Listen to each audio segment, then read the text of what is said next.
Voilà, voilà. Bonsoir les Salut. amis, bonsoir à tous, bonsoir à toutes. Marie-Odile avec vous pour ce samedi soir 23 avril. Nous sommes entrés, je crois, dans le signe du quoi? Du taureau, me semble-t-il. Non, oui, du taureau, je crois bien, absolument. Et donc, c'est une nouvelle énergie qui nous attend pour les jours qui viennent. Et ce soir, eh ben, j'ai grande joie, grande joie, parce que je suis en compagnie de Josine Jalocha.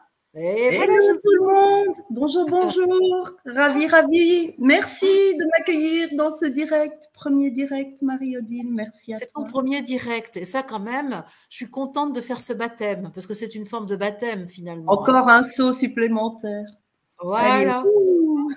Et puis, je vais juste mettre en image pour quelques secondes la personne avec laquelle nous sommes aussi. C'est Élodie qui s'occupe du chat et qui est là et qui nous assiste dans le non visible, mais très opérationnel. Et donc, c'est Élodie qui voit vos messages et qui les affiche à l'écran. De temps en temps, hein, quand tout à coup il y a quelque chose qui attire son œil.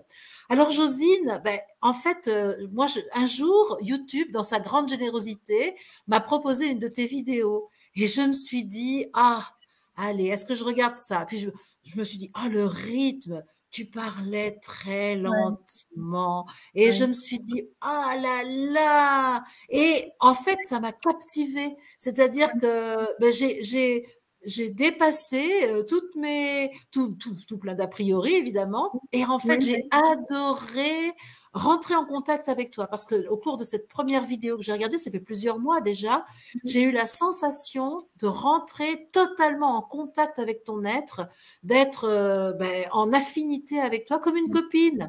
Oui. Et puis voilà. Et depuis ce temps-là, j'ai regardé plusieurs de tes vidéos. Je ne dis pas que je les regarde toutes parce que tu es comme moi, tu produis Oui. beaucoup de vidéos. Et comme tu le sais, notre temps n'est pas assez élastique pour tout faire. Mais j'en regarde une grande partie parce que j'adore ce que tu fais. J'avais été particulièrement époustouflée par ta lecture de Blanche-Neige et les Sept Nains. Vraiment, ça m'avait scotché parce que moi, j'aime le conte Oui. et j'en connais le pouvoir Oui. révélateur. Et donc, à partir de là, je suis devenue une inconditionnelle de ce que tu fais, encore plus qu'avant. Donc, il se trouve que j'ai pris contact avec toi pour te proposer de t'interviewer. Il se trouve que j'ai appris que tu étais belge. Il se Oui. trouve que j'allais en Belgique. Et il se Et trouve on s'est donc, vu. voilà, Magnifique.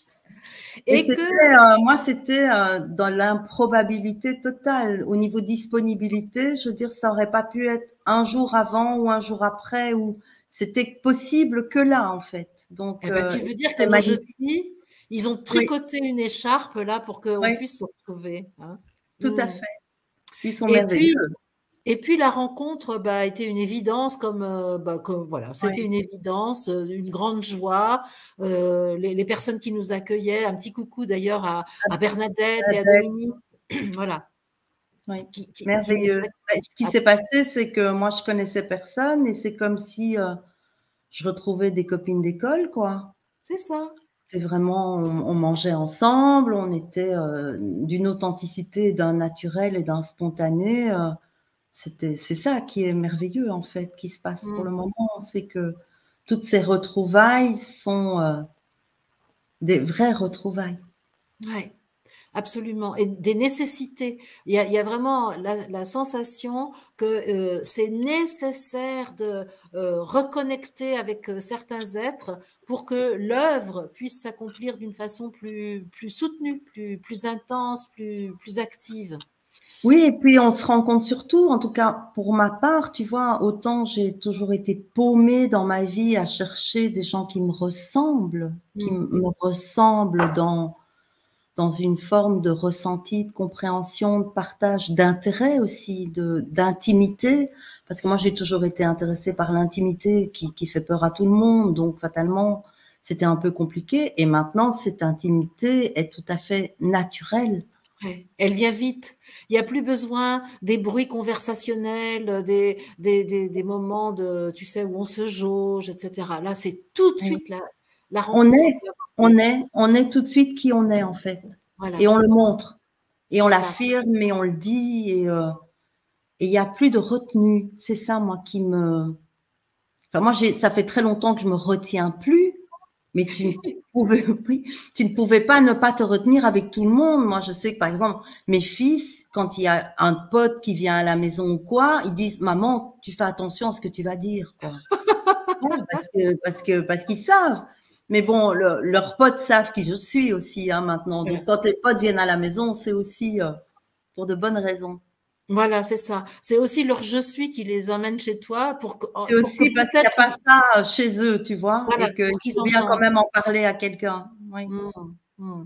Donc, une des choses aussi qui m'a vraiment attirée vers ton œuvre, vers ce que tu fais, c'est le nom que tu donnes à ton antenne YouTube, la gardienne de l'unité. Ouais. Parce que figure-toi que mon site internet, moi, depuis 2009, s'appelle Unité Je suis. Et je me suis dit, des Oui. gens qui parlent de l'unité, il y en a quand même pas tant que ça.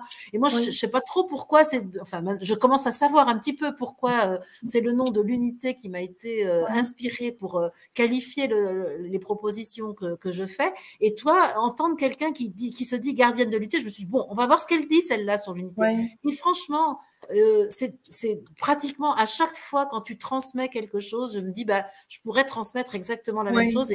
Et je crois que vice-versa, tu disais hier, Moi, j'ai la même chose par rapport à tes vidéos. On est très souvent synchro et souvent tu mets des mots sur quelque chose que moi, j'ai pas encore nommé ou tu affirmes ce qui est déjà vibratoirement en moi, tu vois, et qui se révèle par tes mots. Il y a vraiment comme un circuit, tu vois, un circuit continu, en fait, entre c'est quand ça. tu fais quelque chose, quand je fais quelque chose, pour moi, c'est comme Hmm. un mouvement qui enclenche quelque chose qui s'élève, en fait. C'est comme une passation de témoin, tu vois. Tu- Oui, à un moment, c'est moi qui ai le témoin dans la main. Ensuite, oui, c'est toi qui vas le oui, prendre et moi, je vais le oui, reprendre. Puis sûrement d'autres aussi oui, que nous n'avons pas encore oui, rejoints qui vont vont courir venir. avec nous dans la course scolaire. Exactement. Pourtant, moi, Mais je suis pas un as de la course à pied, hein, mais franchement, oui, non, moi non plus, c'est pas mon truc. Mais tu vois, ce qui est intéressant, c'est que quand tu dis, moi, je sais pas, je savais pas très bien à quoi ça servait, que j'ai ce terme-là. Moi, la gardienne de l'unité, j'ai pas choisi ce voilà, terme. voilà. Il y a un moment, je faisais un tableau réactualisé, je voulais mettre plein de nouvelles choses en place. J'ai fait un tableau de loi d'attraction et au centre, je devais me définir entre ce que je pense que je suis. Et donc, moi, c'est le point de départ du panneau. Donc, moi, j'ai eu un gros point d'interrogation avec, ce qui est sûr, c'est que je suis pas ce que je croyais que j'étais. Donc, je suis quoi? Et là, j'ai entendu, ben, va ouvrir le dictionnaire. Et donc, j'ai pris le dictionnaire et puis ils me disent ouvre au hasard. Donc, j'ouvre et je tombe sur gardien. Et donc, ça fait, ah ben, gardienne, c'est cool. Ah ben voilà, gardienne, ça me va. Et puis, ça fait, non, non, non, non, c'est pas fini. Tu le réouvres une deuxième fois. Et là, déjà, je sens un truc qui monte, tu vois, qui fait, oh, une deuxième fois, mais gardienne de quoi? Au secours, quoi, tu vois. Et puis, je réouvre et je vois unité. Et j'ai une douche. Voilà. Et je suis pas d'accord. Et je fais non, non, non, moi je suis pas d'accord. Et j'ai été bombardée de signes, des plaques de voitures avec des ailes, gardiens, gardiennes partout, des trucs. Et à un moment, je me suis parquée sur le bord de la route. Le dernier signe était arrivé. J'ai fait d'accord. Et j'ai pleuré pendant un quart d'heure sur le bord de la route, tellement ça vibrait en fait. Et Hmm. puis j'ai dû l'écrire dans mon panneau. Et puis j'ai dû le dire à quelqu'un. Et puis j'ai dû faire ma chaîne où j'ai dû mettre la gardienne de l'unité. Et chaque fois, ça faisait oh non, comment tu oses, pour qui tu te prends, Voilà. ce que tu crois et avec quoi tu viens. Et du coup, j'ai plein de gens au début dans mes commentaires qui m'ont mis ouais, c'est ça, la gardienne de l'unité, rien que ça. Et je leur réexpliquais comment c'était venu en fait. Ouais. Donc, j'ai pas choisi. Hmm. Bah si, Mais j'ai choisi là-bas, mais j'ai pas choisi ici. humainement. Hmm. Ouais. Non. Et ça, je l'ai vraiment senti parce que ça s'est posé de la même manière pour moi. En fait, unité, je suis. Je me suis dit, mais c'est quoi ce chantier? Puis surtout à l'envers, ça aurait pu être je suis unité, mais là, Oui, non, c'était unité, je suis. Et en mmh, fait, ça a déterminé tout le reste oui, de ce que je fais, en fait. Et oui, ça, tout à je fait. sens qu'on a beaucoup ça en commun et Mmh, que, donc, on est vraiment sur une fréquence très proche. Je vais mmh, pas dire la même, mais on est vraiment sur une non, fréquence qui s'harmonise très, très bien. Et donc, moi, j'ai le plaisir donc ce soir de pouvoir te poser toutes les questions. Et je sais que toi, tu vas avoir le plaisir d'y répondre. Ça, c'est Oui. absolument génial. On est d'accord pour ne rien avoir préparé, ne rien avoir mis en Ouais, place, accueillir vraiment ce qui est juste en fait. Donc voilà. moi c'est comme ça que je fonctionne, toi aussi, et donc Oui, ça peut être que juste. voilà. Et c'est surtout au service de la Oui, conscience, au service du divin, au service de la croissance de l'humanité. Et ça aussi, ça nous réunit, Josine. oui, C'est oui, d'être toutes les deux totalement au service et d'être d'accord pour être un instrument du oui, divin. Et ben, c'est ce que nous sommes là ce soir. Et c'est comme ça que nous rejoignons toutes les personnes qui sont là avec nous. C'est super. oui. Et de surtout permettre à ce que tout le monde le devienne. Ouais. Tout le monde se sent digne de. Moi, je le nomme encore Dieu, hein. Il y a plein d'autres noms. Il y a la grande conscience universelle. Ça varie. Il y a la source, il y a le soleil central. Pour moi, Dieu est en chacun de nous. Et Mm. si c'est possible un jour que ce soit révélé chez chacun et que j'ai été une goutte d'eau dans l'océan pour faire ça, ben, j'aurais fait ce que j'avais à faire.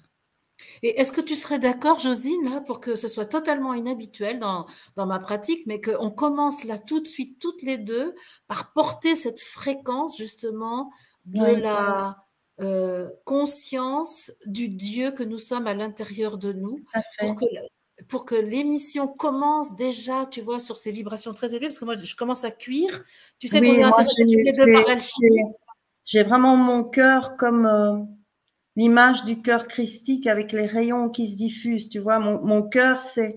J'ai vu un cœur ensanglanté, plein de pics avec la couronne d'épines, et il s'est métamorphosé en cœur de rayons arc-en-ciel. Dès qu'on a dit ça, que vraiment c'était le but de révéler chez chacun, j'ai vraiment eu, j'ai presque mal. Tu vois, j'ai mon cœur C'est ça, qui pousse dans ma poitrine en fait, c'est qui ça. diffuse. Le cœur du Christ, là, Oui, avec nous, nous le faisons vivre pleinement, toi, moi, toutes les personnes qui sont là, toutes les personnes qui nous écouteront en différé. Et je trouve vraiment essentiel en ce samedi soir de pouvoir porter ça pour que chacun prenne le temps mm, d'élever sa fréquence et s'accorde au cœur du Christ vivant. Voilà. Et la douche peut arriver, hein. oui. L'onde divine peut se propager dans le corps. Et la gorge, oser dire, j'ai le cœur du Christ. Tu vois, ça travaille sur la gorge comme si on peut dire, Ouais. le corps du Christ est en moi. J'ai le cœur du Christ à Absolument. l'intérieur. Et je peux en témoigner. Je peux en témoigner. Je peux le dire à tout le Ouais, monde. c'est Je ça. peux dire ce que je suis. Ouais, Je suis cœur de Christ. c'est magnifique. Une Hmm. grosse douche, hein. Ouais, super, parce que c'est vraiment. Ah bah, j'ai le frisson, la chaleur, j'ai tout qui est mélangé là. Oui. Ouais, et j'ai la joie aussi. La joie que nous soyons ensemble, que nous puissions œuvrer ensemble, que nos amis nous rejoignent.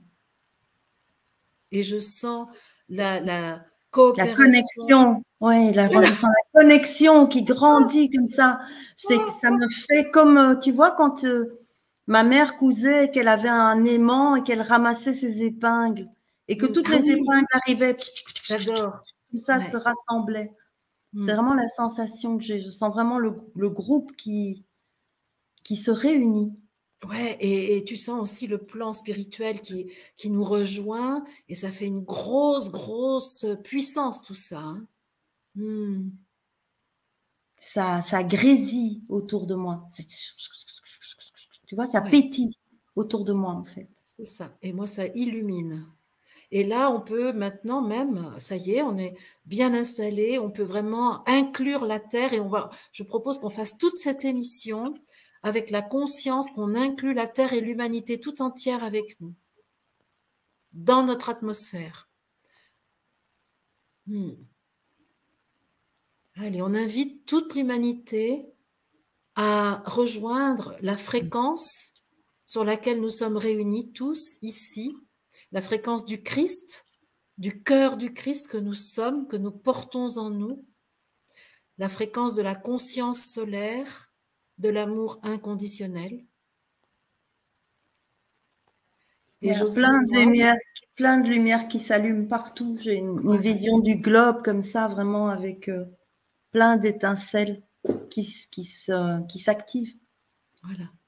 Et nous pouvons aussi être dans l'énergie de l'offrande. Nous sommes l'offrande. Nous offrons pour que l'élévation des vibrations puisse avoir lieu chez tous les humains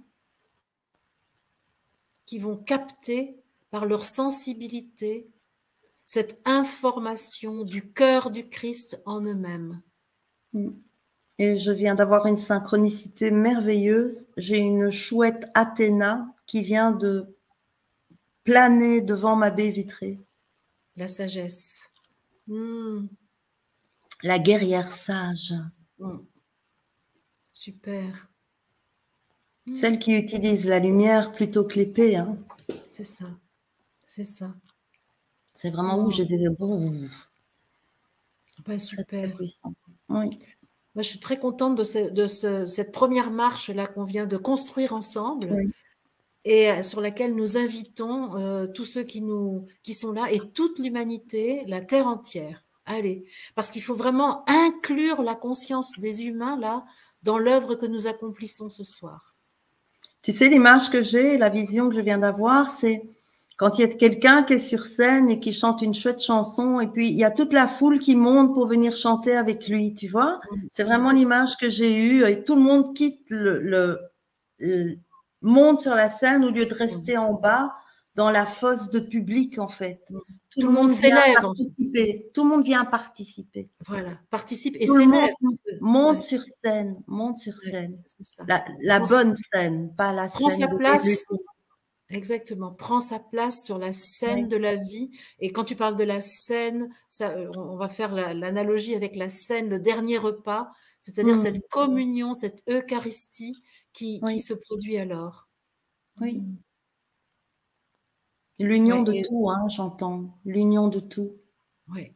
Et je sens que Leïla nous dit qu'elle sent une énorme puissance. Merci, merci Élodie de nous transmettre les messages. Oui. J'ai entendu l'union du vin vivant. Ouais. Je ne sais pas ce que ça veut dire, mais c'est ça que j'ai reçu. Ben, le vin dans l'Eucharistie, tout de même. Oui, oui. Le sang du Christ. Voilà. Et revient la première image du cœur rempli d'épines, tu vois, comme si le sang du Christ n'est plus souffrance. Absolument. Le sang du Christ n'est plus sacrifice. Le sang du Christ est mouvement de lumière, j'entends. Le sang du Christ est lumière. Il circule dans les veines des humains qui ouvrent leur conscience à la vérité de leur divinité. Et l'affirme.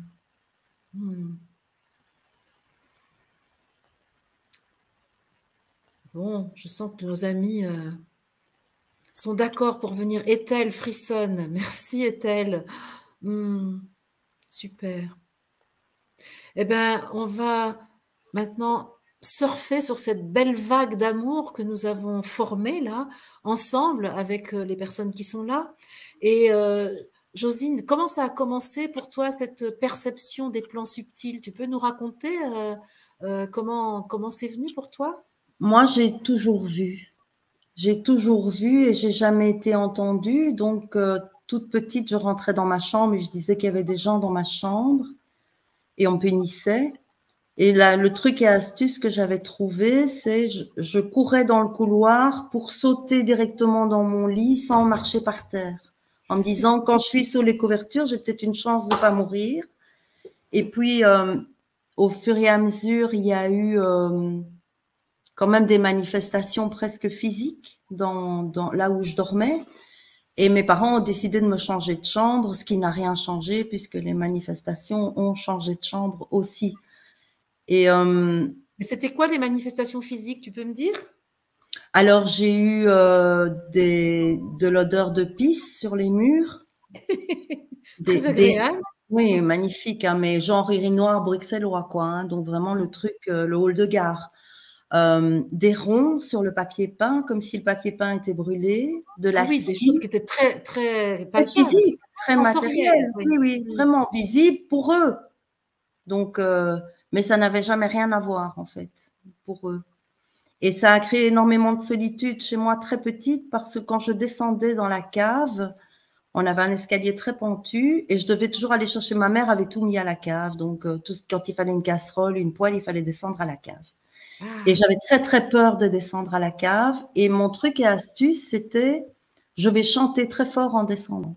Et donc, je chantais très, très fort, mais là, vraiment, je cassais les oreilles à tout le monde. Et un jour, ma mère m'attrape en haut de l'escalier. Elle a dit, écoute, maintenant, tu arrêtes de chanter comme ça quand tu descends. Et elle me dit, pourquoi tu chantes comme ça?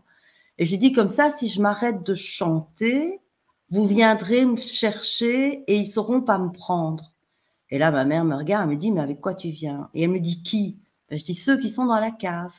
Elle me dit, il n'y a rien dans la cave. Et elle m'attrape par le bras, elle me fait descendre et elle passe de pièce en pièce, tu vois, en me disant, tu vois, il n'y a rien, mais moi j'en vois 15. Et puis on passe dans l'autre pièce, elle me dit, t'as vu, il n'y a rien, il n'y a personne. Et on fait toute la cave comme ça. Et là, je sais que je serai toute seule. oui. Que définitivement, il fallait que tu assumes ça toute seule. Oui, que voilà, voilà, c'était, c'était Mais fini, quoi. jamais, toi, jamais tu n'as remis en cause l'authenticité de tes visions. C'est-à-dire, tu t'es jamais dit, c'est moi qui ai tort et c'est les autres qui ont raison. Ah ben non, parce que pour moi, je les vois comme je te vois. Ah Mais non, comment mais tu vois? vraiment, Parce que bon, ça, c'est vraiment de la médiumnité totalement assumée et vécue moi je depuis vois, l'incarnation. moi je vois le film en fait. J'ai le son, l'image, la gestuelle, le corps, tout. Au début, quand j'ai commencé à faire certaines formations, je croyais que j'étais clairvoyante. Et puis je Oui. parle avec la personne qui donne la formation et je lui explique tout ce que j'ai entendu. Elle me dit, mais attends, t'es clairaudiente aussi. Mais j'avais Mm, jamais remarqué que j'étais clairaudiente. Je croyais que je n'étais que clairvoyante. Et je suis clairsentante aussi. mm, Donc, je sens des odeurs, mon corps sent, mes oreilles. Donc, moi, j'ai le film, en fait. Mais mm. c'est pour ça que c'est facile d'aider quand quelqu'un veut être en contact avec un défunt, parce que je lui raconte le film Et que je tu vois les défunts, tu les vois dans leur forme humaine ou tu vois une forme désincarnée? ça dépend.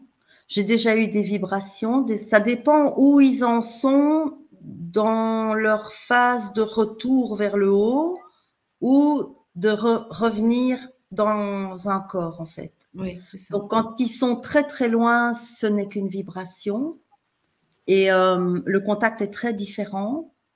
C'est beaucoup plus pur. Il n'y a plus aucun résidu. Il n'y a plus que de l'amour. Quand la matérialisation est physique, ça peut encore être pour demander des choses, demander pardon, ou dire des choses, dire qu'ils vont bien aussi. Il y en a beaucoup qui reviennent pour dire arrête de pleurer, quoi, ça Oui, va. c'est ça, je suis Arrête. vivant. Donc, Ah, oui, je suis même plus vivant que je n'étais vivant quand j'étais ici. oui, quelqu'un parle du film Sixième Sens. Oui, c'est toute ma vie. Ouais, c'est ça. Et justement, comment tu utilises ça dans le cadre de ta pratique d'aujourd'hui? Alors aujourd'hui, je dirais que je l'utilise. C'est une chose que je ne provoque jamais. Donc je n'appelle jamais les morts, jamais, jamais. Je n'en parle pas si on ne me demande rien. Et ça n'intervient quand c'est une demande où les deux je suis sont d'accord, ou si la guérison physique de l'autre, par exemple, doit passer par une intervention de celui qui est défunt. D'un défunt. Oui. Ça peut arriver, ça, qu'un défunt puisse intervenir pour aider à la guérison d'un vivant, enfin Oui, oui, parce d'un qu'il y a être des gens incarné. il y a des gens qui sont malades parce qu'ils ont perdu quelqu'un. Hmm. Et donc de le savoir en vie ailleurs, ça les guérit. Et est-ce que tu as constaté que lorsque tu témoignes, toi, que tu vois un défunt, pour quelqu'un qui lui a survécu, est-ce que ça aide la personne à se sentir mieux dans sa vie, de savoir Instantané. C'est instantanément? instantané. Mmh. C'est instantané. Il y a vraiment, le deuil s'arrête dans Mmh. l'instant. Dans l'instant, il y a une espèce de guérison au niveau d'une vibration, de tristesse, de solitude, de manque. Le manque peut encore rester un manque physique, mais la personne va toujours dire, mais je sais qu'il est là, je l'ai senti. Mmh. Mmh. Et donc, c'est vraiment le manque de matière, mais avec quelque chose qui est tellement plus fort de l'autre côté que du coup, il n'y a plus de manque. Mmh. Mmh. Parce que si on Et veut bien accepter, pour ça, il faut accepter totalement que la personne se soit désincarnée. ouais. Est-ce que tu as déjà craint les embûches du plan astral? Ah ouais, j'en ai C'est-à-dire, eu, hein. raconte-nous ça, Non, j'en ai raconte-nous eu. ça. J'en ai eu parce que quand j'étais en apprentissage encore, donc quand je ne savais pas que je pouvais fermer, ni ce que je pouvais faire, et donc il restait encore des peurs, parce que c'est ça, la clé. Il ne peut y avoir aucune peur par rapport à ce qui se manifeste.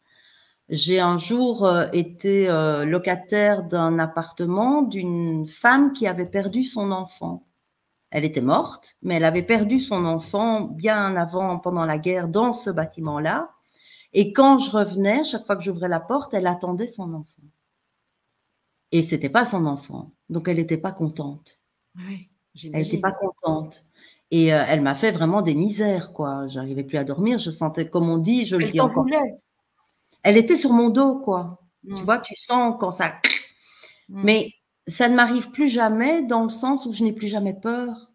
Et qu'il y a une chose qui est vraiment très importante à réaliser, c'est que la lumière est plus forte que tout, Oui, mais je ne me mêle pas non plus de tout.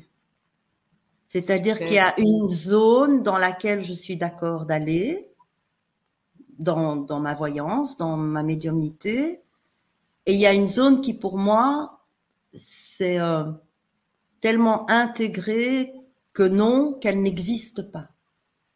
Elle n'existe pas. Mmh. Et comme elle n'existe pas parce que j'ai décidé qu'elle n'existait pas, je n'y ai pas accès et ils n'ont pas accès. C'est ça. Tu fermes en fait le contact. Tu fermes pas le talent, tu fermes le contact. C'est zone privée, quoi. Il y a pas. Mmh. Et donc, tu dois sûrement aussi voir des personnes qui sont chargées. Moi, je vois souvent sur les épaules là, des gens qui sont très généreux pour héberger des Ouais. défunts. Comment tu fais, toi, quand tu es en face de cette situation? Bah, écoute, j'en ai une il y a 2 jours, là. Et, euh, et en fait, je me suis rendu compte que souvent, quand ça arrive, c'est parce que la personne entretient énormément de colère et de reproches par rapport à la personne qui est partie. Et que, en ramenant l'amour dans ce qui se passe, il y a un vrai soulagement qui se passe, vraiment, qui est Mmh. vraiment intense pour le défunt, et que s'il revient sur son dos, c'est parce que la personne va réanimer sa colère ou sa frustration, sa blessure, en fait.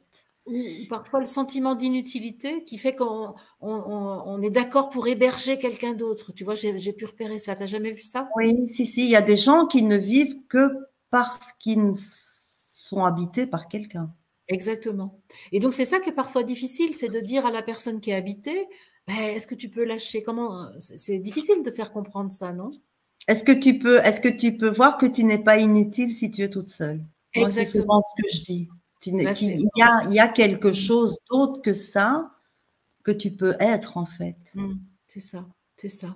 Mais ça vient très souvent de personnes qui ont été très dominées, très manipulées et qui se sont associées à la domination de l'autre. Et Oui, donc, elles restent, même quand l'autre s'en va, parce qu'il se réincarne, elles vont trouver une autre entité qui va les dominer. exactement, exactement. Mmh. Donc ça, c'est cette frontière entre le monde des personnes incarnées et le monde des défunts, comment, je ne sais même pas trop comment te poser la question. Comment est-ce qu'on pourrait aider l'humanité? Parce que tu sais, comme on a invité toute l'humanité aujourd'hui à participer à notre rencontre là, comment est-ce qu'on pourrait ce soir là aider l'humanité à mettre plus de conscience et plus de souveraineté en elle? Mais tu vois, déjà, quand tu m'as dit ça, j'ai eu envie de te dire, il n'y a pas de frontières. Il n'y a pas de frontières. Ouais. Moi, j'ai été dans des cas où j'avais mes mains sur un corps mourant, vivant, mais mourant, où l'être n'est déjà plus dedans, mais le corps vit encore. Et j'ai vu des êtres de l'autre côté plus vivants qu'ils n'étaient quand ils étaient dans un corps. Oui, ça ne Donc, m'étonne pas du tout. donc oui, il y a évidemment la séparation du corps qui meurt, l'emballage, le véhicule. Le véhicule, il meurt, et après, il devient du compost. Mais ce qui est là pendant qu'on est là pendant qu'on meurt, et est là après qu'on soit mort. Il n'y a pas de frontière. Il y a un mouvement, mais il n'y a pas de frontière. Il n'y a En pas fait, c'est de. ça. C'est L'âme ne ça meurt l'information. jamais. L'être ne meurt jamais, jamais, jamais. C'est ça. Et c'est bien ça l'information qui est à diffuser. C'est qu'il y a un continuum de la vie qui s'exprime sous différentes formes, mais qu'il n'y a pas de séparation, justement. Oui. Et tu sais, en parlant de ça, j'ai quelque chose qui vient. J'ai perdu une chienne labrador il n'y a pas tellement longtemps, il y a quelques mois. Et elle avait son truc qui était, quand j'étais dans le jardin, je faisais des petits gestes et elle se mettait à courir comme une folle partout, partout. Et j'ai une petite femelle chihuahua aussi qui l'a connue. Elles ont été élevées un moment ensemble. Et ma chihuahua, elle court jamais. C'est pas son truc, quoi. Elle fait 2 mètres, elle est essoufflée, elle est au bord de la crise d'apoplexie. Et depuis que ma chienne est morte, quand je vais dans le jardin et que j'ai une intention pour ma chienne, ma chihuahua court comme mon labrador courait pendant 5 minutes en faisant les mêmes gestes. Et donc, ça va même bien au-delà de ce qu'on croit, c'est-à-dire que les êtres partis peuvent venir un certain temps dans un autre corps manifester à quel point ils sont vivants. Oui, oui, ça c'est sûr. Oui. Et ça fonctionne aussi chez les humains. Hein.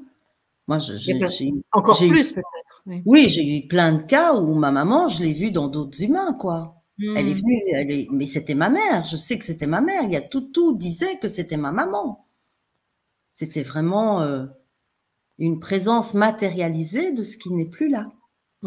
Alors justement, puisque tu parles de ta maman, je sais que tu viens d'entreprendre dans ce que tu transmets aujourd'hui le partage d'un livre que tu as écrit il y a plusieurs années de cela et que 24 ans. Voilà. Donc à peu près au moment où ta mère est partie de l'autre côté. Oui. Et donc, est-ce que tu peux nous dire un peu quelle est ton intention, comment tu veux procéder, c'est quoi le message que tu veux transmettre au travers de... Et puis nous dire de quoi il s'agit, parce que tout le monde n'est peut-être pas au courant de ce que tu proposes là. En fait, j'ai perdu ma maman le lendemain du jour de mon anniversaire de mes 33 ans. Elle est morte le lendemain à minuit 2, sans doute parce que je l'avais demandé très clairement, ne meurs pas le jour de mon anniversaire. Donc, elle a attendu 2 minutes de plus que pour que ça tombe le 18. Je la remercie de tout cœur. Mais ce qui s'est surtout passé après c'était une femme assez dure, assez très malheureuse, je pense, mais très dure, vraiment, très armée. Et pour partir le cœur ouvert, il a fallu que quelqu'un lui ouvre physiquement. Donc, elle a dû... Une opération chirurgicale. Oui, elle est morte dans son opération à cœur ouvert. Mais elle est morte avec le cœur ouvert. Oui. Pour sa prochaine étape, en fait. Mais il a fallu ça. Et le chirurgien qui l'opère est aussi né le 17 mars. Ah oui. Donc, la probabilité, elle est impossible.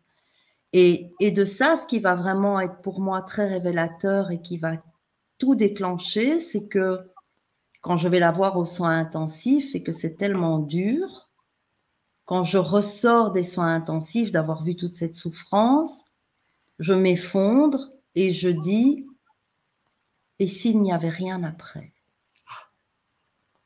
Et vraiment, je suis persuadée que toutes mes couillonnades spirituelles au bazar, le reiki, le machin, tout ce que j'ai pu faire, tout ce que j'ai appris, c'est que des conneries en fait. Je me suis trompée sur toute la ligne et je m'effondre et mon monde s'est arrêté en fait. Tout s'arrête. Oui. Je suis devenue un robot. Je suis plus rien en fait. Et quelques jours après la mort de ma maman, je recevrai, quand je fête enfin mon anniversaire dans un restaurant avec une amie et un ami, je vais recevoir une photo Polaroid de mon amie parce qu'elle est en tournage, en train de faire un tournage sur des faits. Et au moment où la styliste fait un raccord image pour être sûr que les images soient bien avec une photo Polaroid, la photo sort, c'est un nouvel appareil parce que l'autre a rendu l'âme, comme ma maman. Et quand la photo sort, la script la prend et elle la retourne dans tous les sens et elle fait qu'est-ce qu'il y a? Et la réalisatrice arrive et elle fait oh, tu es devenu un ange. Et cette photo est une photo de manifestation de tous les messages que ma mère a pu me donner. Il y a une photo, sur la photo, il y a mon cadeau d'anniversaire prévu qui était une télévision à l'époque. Tout est sur cette photo, mais ce qui déclenche tout, c'est au moment où mon amie me la donne comme cadeau d'anniversaire, elle me dit, je ne sais pas pourquoi je dois te dire ça, mais c'est au cas où tu croirais qu'il n'y a rien après. Oh, là, vraiment, j'ai beaucoup de frissons, Josine, là. Là, vraiment, ah, le message. Hein. Et je n'ai dit à personne, et s'il n'y avait rien après. C'est-à-dire que mon amie, quand elle est à l'hôpital, qu'elle me récupère racrapotée, elle est en train de pleurer, complètement débranchée de tout, je ne lui dis pas, je crois qu'il n'y a rien après. Je les laisse dans leur truc spirituel au machin, croire encore qu'il y a des fées, des machins, des bazars. Tu vois, je dis, je vais les laisser dans l'état où moi j'étais quand je croyais encore. Je vais pas aller leur bousiller leur bazar. Donc, quand elle arrive comme un petit lutin et qu'elle me dit je ne sais pas pourquoi je dois te dire ça, mais c'est au cas où tu croirais qu'il n'y a rien après, et puis elle me tend la photo, ben moi, là je ne peux plus avoir de doute. Oui, c'est ça. Je ne peux plus, puisque la seule à savoir, c'est moi et elle. Lui, Bien sûr. eux, il y a que nous qui savons. Oui. Et donc, elle reçoit la seule phrase que j'ai dit à l'intérieur de moi, il n'y a personne d'autre, que personne ne connaît, la seule phrase qui peut faire qu'il n'y ait aucun doute. Ouais. C'est vrai. Là, vraiment, ta mère te donne, enfin, ta mère te donne, on va dire, une preuve Une preuve de l'au-delà, de que, l'au-delà. que tout existe, tout ce que tu penses, tout ce que tu sens, tout ce en quoi tu crois est.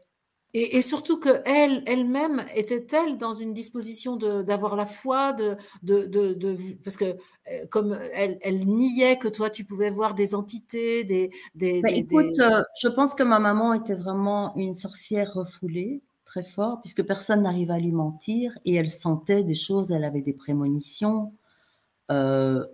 mais sans doute peut-être pas accueillie, peut-être si elle l'a prononcé aussi, mais trop de frustration que pour laisser la place à ça, tu vois. C'est comme si ça faisait partie d'une belle vie et qu'elle n'y avait pas droit à cette magie dans sa vie. Par contre, quand j'ai vidé sa maison après sa mort, elle avait une bibliothèque vitrée avec des petits rebords en bois qu'on ne voyait pas quand les portes étaient fermées. Et j'ai trouvé plein de mots extraordinaires comme la mort n'est pas une fin, c'est une continuité. La mort n'est une porte sur une éternité, enfin des trucs. Moi, on ne savait pas parler de ça, tu vois, je n'ai jamais parlé de ça. Hein. Donc, moi, quand je suis tombée sur tous ces mots-là, j'ai fait waouh, Surtout que je extraordinaire. crois savoir que ta relation avec ta mère n'était pas simple, c'était pas un long fleuve Très, très, tranquille. très difficile, très, très difficile. Énormément de concurrence, énormément de jalousie envers le lien que j'ai pu avoir avec mon père. Oui. Et bon, j'étais pas facile non plus, Marie-Odile, il faut dire quelque chose. Moi, j'étais vraiment quelqu'un, je voulais faire comme je veux, quand je veux, et j'avais des idées bien arrêtées, et personne ne savait me sortir de mes idées. Quand j'avais décidé de faire quelque chose, en plus qui ne se faisait pas à l'époque, il faut remettre ça. Maintenant, ils ont facile, les gens. Excuse-moi hein, de dire ça, mais tu veux un bouquin spirituel, tu vas dans une librairie ésotérique, tu cherches une pierre, tu la trouves. Tu veux parler à quelqu'un qui parle le même langage que toi, à la limite, tu fais du yoga et t'en trouves un ou une. Moi, à l'époque où ça m'arrive, il y a pas, hein. Il y a pas. Donc C'est cette en impression de solitude, elle est totale et donc de rupture avec ton clan familial, pratiquement obligatoire alors? C'est-à-dire que moi, j'ai décidé de rentrer dans celle qui est comme tout le monde, que ça se voit pas, Mais pour comment pas tu as fait? déranger. Alors qu'est-ce que tu as essayé pour ne pas être toi? Ben, j'ai beaucoup créé. Donc, j'ai été décoratrice, j'ai été coloriste de bande dessinée. J'ai beaucoup créé parce que ça me permettait de mettre mon inspiration dans quelque chose. Mais je suis thérapeute depuis très très longtemps. Ça fait 30 ans que je pratique, hein. Donc, j'ai fait, mais je ne trouvais ma nourriture que dans l'échange avec mes patients. C'est ça. C'est les seuls avec qui je pouvais avoir mon langage, évidemment. Parce que Et les est-ce autres, que tu as éprouvé le besoin de te former à différentes techniques? Tout à l'heure, tu faisais allusion à quelques techniques que tu avais moi, j'ai pu, tout fait. Moi, si tu veux, moi, je serais millionnaire si je récupérais tous les sous de toutes les formations que j'ai faites. Tellement j'en ai fait. On m'appelait la kamikaze parce que quand j'ai découvert une thérapie qui s'appelle Orasoma et le Reiki en même temps. J'ai une bonne vingtaine d'années. Oui, mon père n'est pas encore mort, une vingtaine d'années. Et c'est vraiment la vie, le hasard qui me dirige à ça. Et c'est la première fois que je goûtais. C'est comme si j'avais été à un buffet de mariage toute ma vie et il n'y avait jamais aucun plat qui me convenait. Et là, je suis arrivée et il y avait 2 plats qui étaient délicieux. Et donc après, j'ai continué à faire les mariages pour trouver les plats que j'aimais bien. Et j'en ai mangé, quoi. Mmh. Mmh.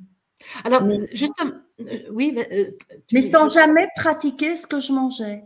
C'était mmh. comme, Ah, c'est ça. c'était pas pour pratiquer. Je ne mangeais pas pour pratiquer ce que je mangeais. Est-ce que ça t'a donné de la légitimité? Hmm. Ben, je dirais, ça aurait dû m'en donner, sauf que ça ne m'en donnait pas. Voilà. Parce que la légitimité, ça peut venir que de toi, en fait. Voilà. Un petit message, ça pour tout le monde, hein. On peut chercher de la légitimité dans les études, dans les diplômes, dans les formations, mais au bout du bout, notre propre référence, c'est nous, et il n'y a que nous qui pouvons décider si nous sommes légitimes ou si nous ne le sommes pas. C'est un petit message, même pas subliminal, que ton histoire me fait transmettre Et là. ça, pour moi, de mon expérience, ça va même au-delà de ça. Il ne suffit pas de se sentir légitime, encore faut-il oser montrer qu'on l'est. Oui, c'est ça. Parce Hmm. que ça, c'est vraiment un cap. Moi, j'ai vraiment vécu ça à travers quand ils m'ont dit tu vas faire des vidéos YouTube, hein, ça va pas la tête, vous êtes malade. Et où les premières que je fais, c'est vraiment, je me dis ça y est, c'est cool, quoi, tu vois. J'ai fait ce que j'ai senti qu'il fallait que je fasse. Maintenant, ça va rouler. Maintenant, je suis peinard, je suis légitime. Je leur ai montré que, hein, pas du tout, parce que très vite, ils sont revenus avec, mais attends, ce qu'on te demande, c'est pas de faire des petites vidéos, hein. C'est pas ça le truc, hein. Le truc, c'est que tu dises qui tu es et que tu le dises d'une telle manière où on sent que tu sais que tu es ça. C'est Et ça. là, ça a vraiment été, c'était bouleversant parce que je me suis sentie coincée dans mes retranchements de je peux plus me cacher. C'est Hmm. fini, quoi. Je peux plus me planquer, je peux plus faire semblant. Ouais. Plus du tout. Plus Hmm. du tout. Je crois que ça, ce que tu énonces là, me semble être quelque chose qui est important aujourd'hui dans toutes les personnes qui transmettent de l'information autour de la spiritualité, autour du divin. C'est que ça peut plus être un enseignement théorique, mais toujours un témoignage de ce que Oui. de ce que nous savons de nous-mêmes dans l'instant présent. Est-ce que Oui. ça... Pour moi, c'est vraiment ce qu'on sait et qu'on expérimente aussi. Parce que C'est c'est ça. vraiment au niveau de, pour moi, ce qui est important, c'est pas, ça fait longtemps que je sais, tu vois, ça fait longtemps que je sais plein de trucs, mais ça fait longtemps aussi que mon cœur, il sait quand même plein de trucs. Mais de là à dire, je vais vous dire ce que j'expérimente dans ce que je sais et je le partage parce que je sais ça, Et vous en pensez ce que vous voulez. Vous pouvez ne pas être d'accord, ça résonne pas. Mais moi, c'est ce que je sais. Ça, c'est vraiment la dernière étape. Ouais. Et ça, vraiment, merci de dire ça, Josine, parce que aujourd'hui, moi, j'invite beaucoup à ce que les gens qui le sentent se reconnaissent guide guérisseur de l'humanité. Et c'est pas en ayant étudié la Bible dans toutes les langues, l'anthroposophie sous toutes les coutures, le Reiki dans toutes les formations. C'est vraiment en témoignant de soi et en se sentant légitime et en osant le dire, comme tu l'as dit tout à l'heure. C'est vraiment et c'est jamais fini. C'est-à-dire que ce que nous transmettons aujourd'hui, en tout cas, je vais parler pour moi, ce que je transmets aujourd'hui, je prends le risque de l'invalider demain parce que ma Oui, conscience aura changé. oui, Et il va falloir que j'assume que j'ai dit l'inverse il y a 3 oui, tout jours. à fait. Et c'est pas grave. Et c'est C'est ça. pas grave.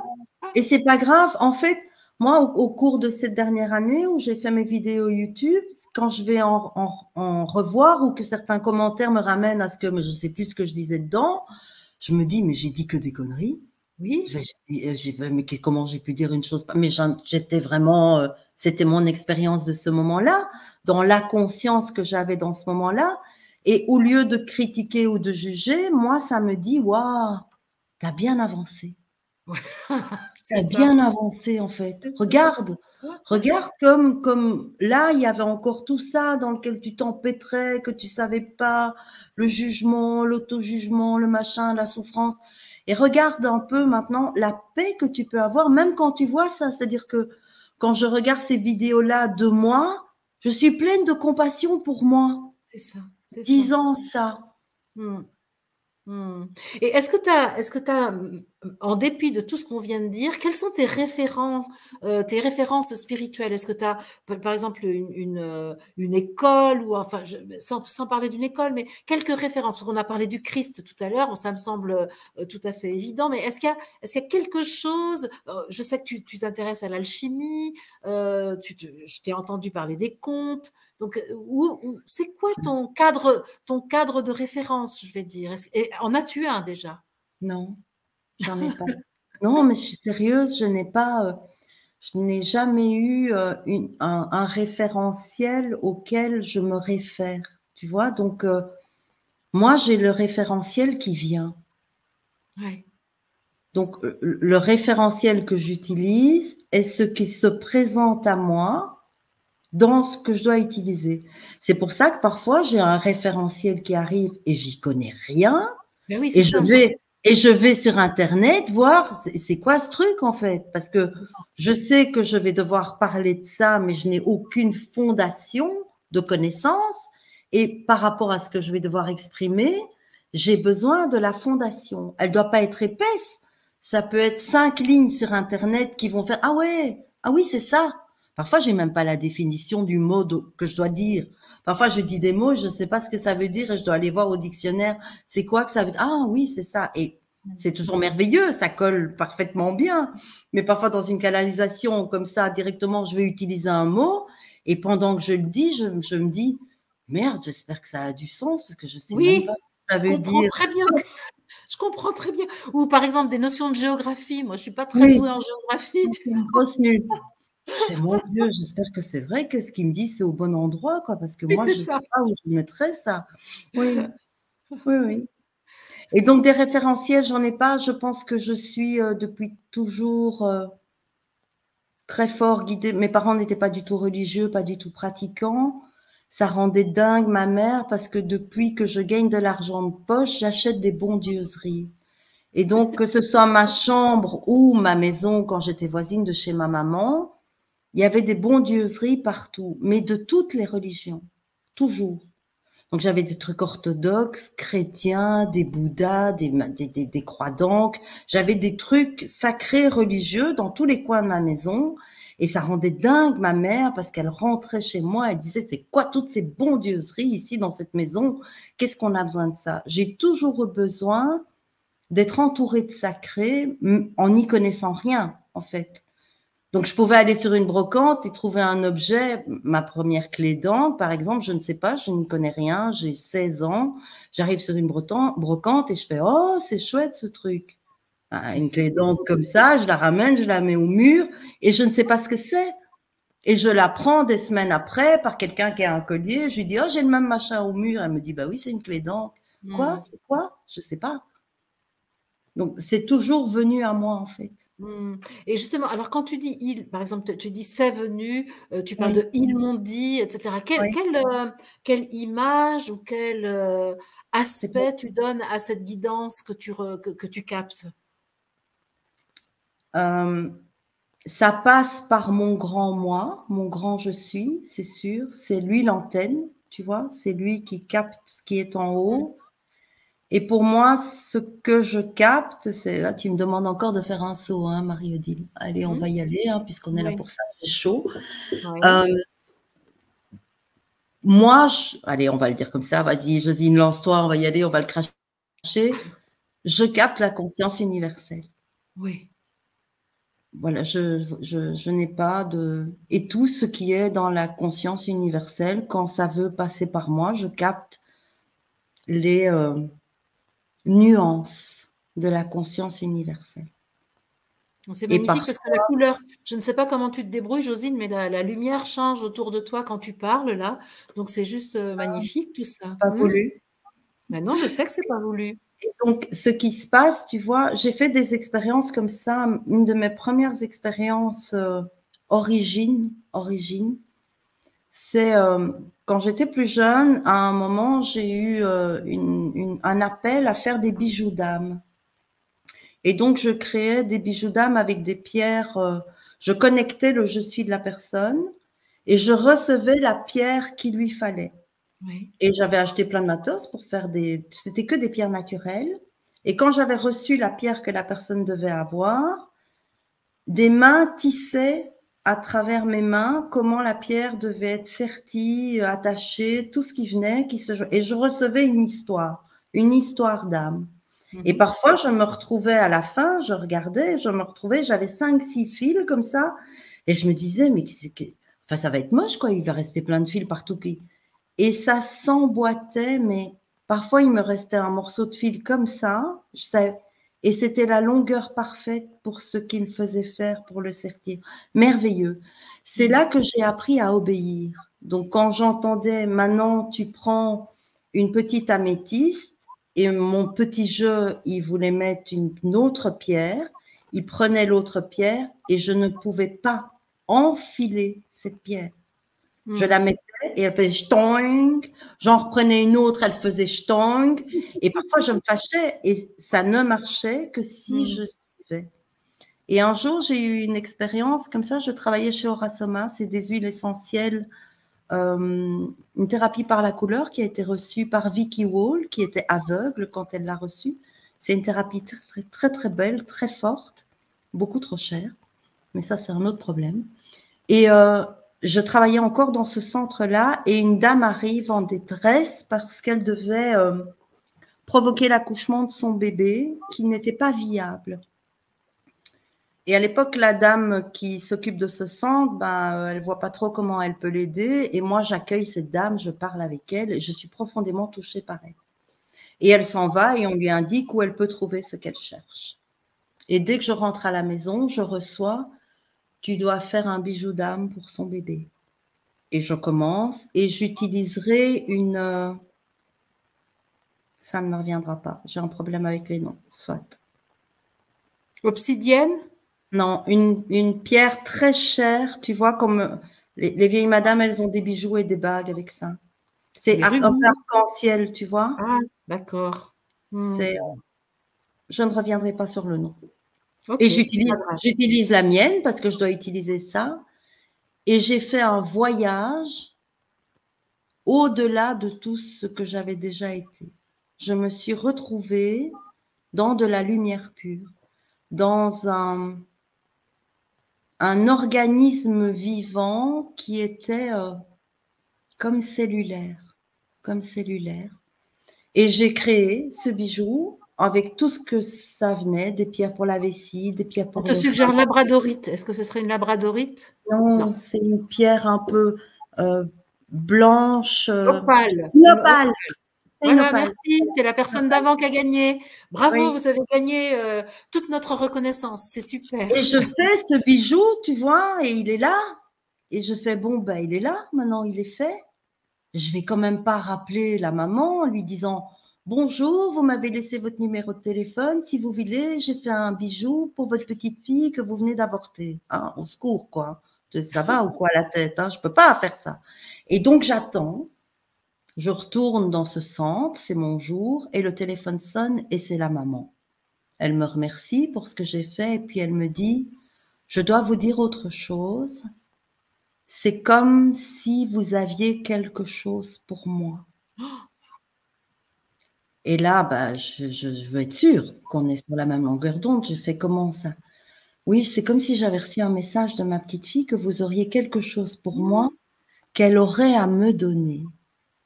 Et moi, pendant que je faisais son bijou, j'avais reçu ma maman l'accrochera à mon arbre.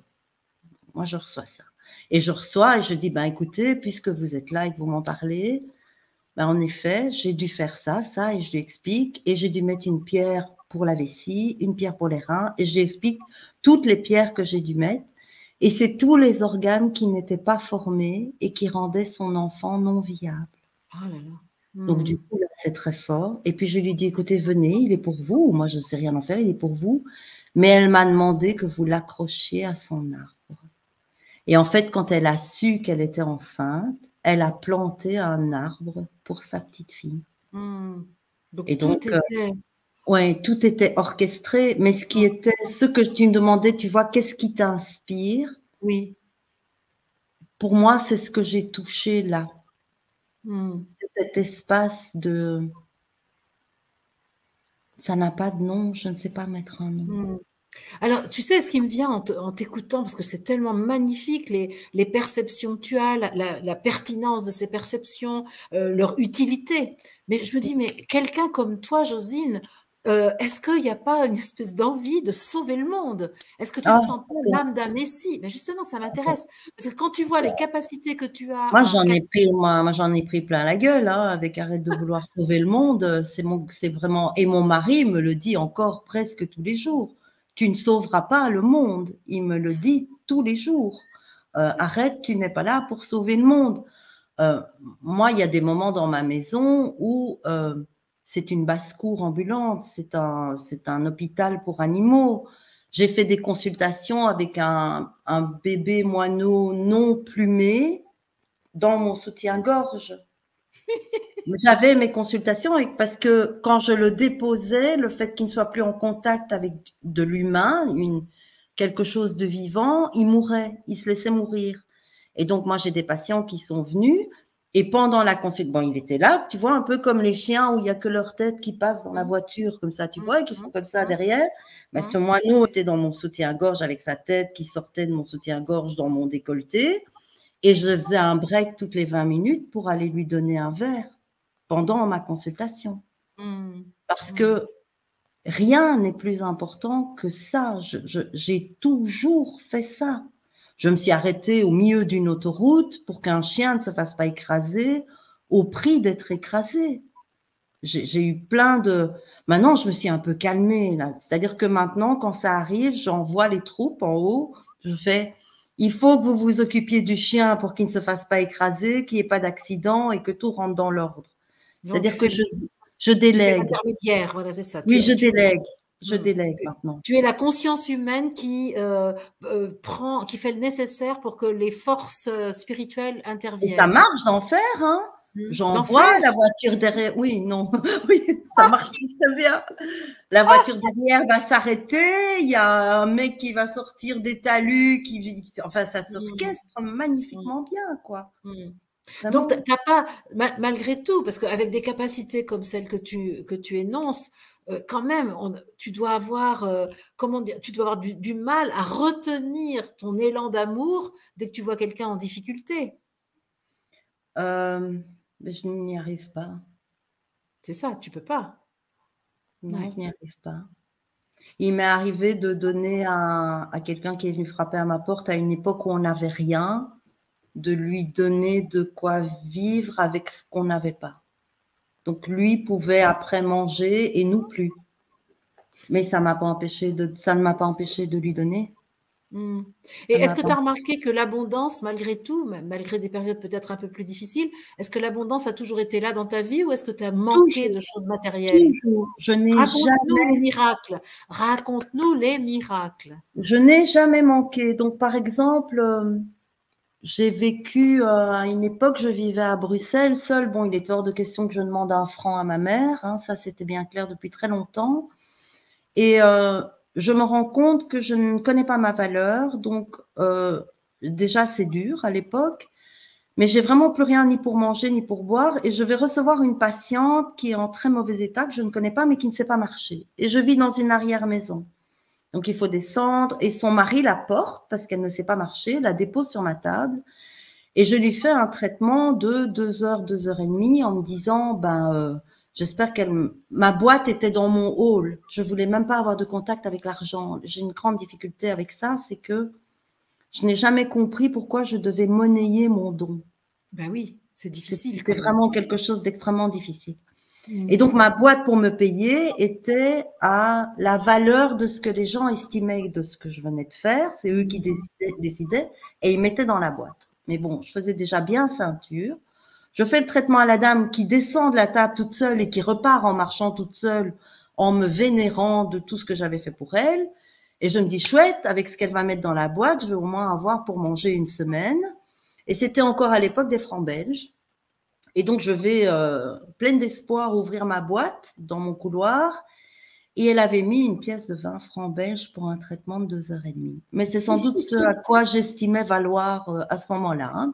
C'est ça. Et donc, je me retrouve avec ma pièce, ça équivaut à 50 cents, quoi. Donc, quand il n'y a plus rien à manger et qu'on met 50 cents. Et là, je me suis dit, Josine, je crois qu'il faut que tu travailles sur toi et qu'il faut que tu t'arrêtes. Et j'ai entendu, tu vas t'arrêter 3, et après, j'ai pas voulu entendre. Donc, 3 jours, je me suis dit non, quand même, t'es forte et machin, mais 3 jours, ce sera pas suffisant pour tout ce merdier. Là, il va te falloir plus. 3 semaines, non, ça va être 3 mois. Et finalement, je me suis arrêtée 3 ans, Ah totalement. oui. Totalement, c'est les plus belles années de ma vie. Je me suis arrêtée totalement, donc je n'étais pour la société plus rien. Donc, quand les gens me croisaient et qui me disaient, tu fais quoi toi dans la vie? Je disais, pour le moment, je suis à l'arrêt. Et je ne fais rien. Ah, donc tu ne fais rien? Enfin, si, je fais des milliards de choses, mais. Et les gens partaient. Les gens avaient peur d'être confrontés au Ah fait que oui. je n'étais pas jaugeable en fonction d'eux. C'est surtout que ça leur renvoie un miroir insupportable, je pense. Hein. Oui, et puis tu n'es Bien sûr. personne si Il tu n'y ne a fais rien. personne. Voilà. Tu n'es personne.